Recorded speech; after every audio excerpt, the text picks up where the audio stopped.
नमस्कार, मेरे चैनल में आपका स्वागत है। आज मैं आप लोगों को कार्तिक मास स्नान कथा का 14वां अध्याय सुनाने जा रही हूँ। बोलो जय श्रीमन नारायण।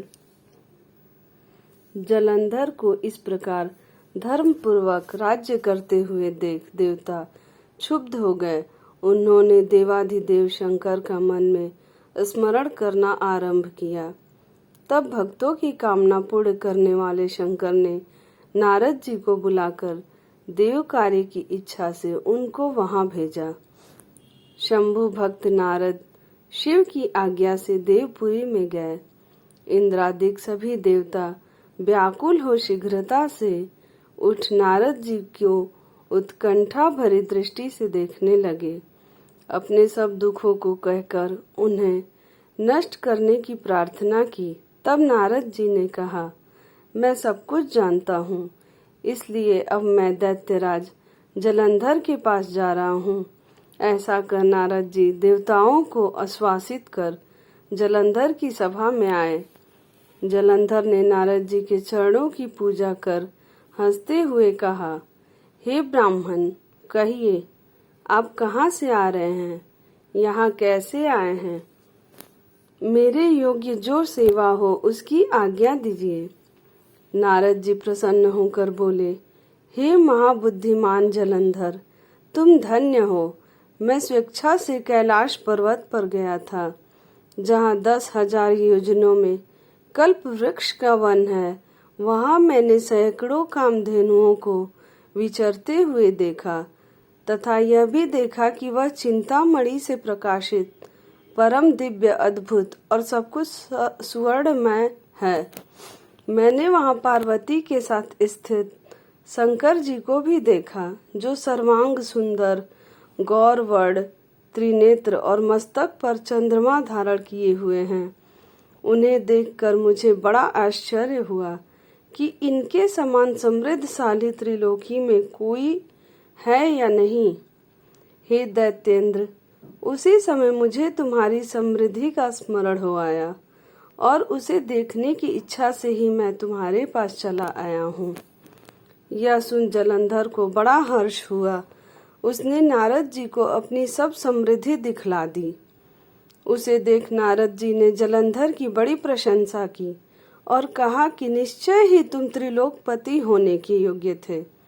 ब्रह्मा जी का हंस युक्त विमान तुम ले आए हो और द्युलोक, पाताल और पृथ्वी पर जितने भी रत्न आदि हैं, सब तुम्हारे ही तो हैं।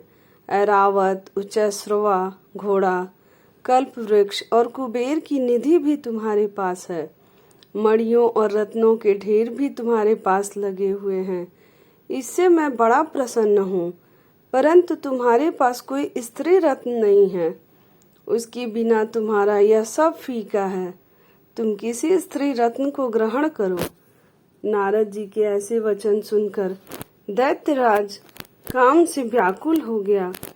उसने नारद जी को प्रणाम कर पूछा कि ऐसी स्त्री कहाँ मिलेगी जो सब रत्नों में श्रेष्ठ हो।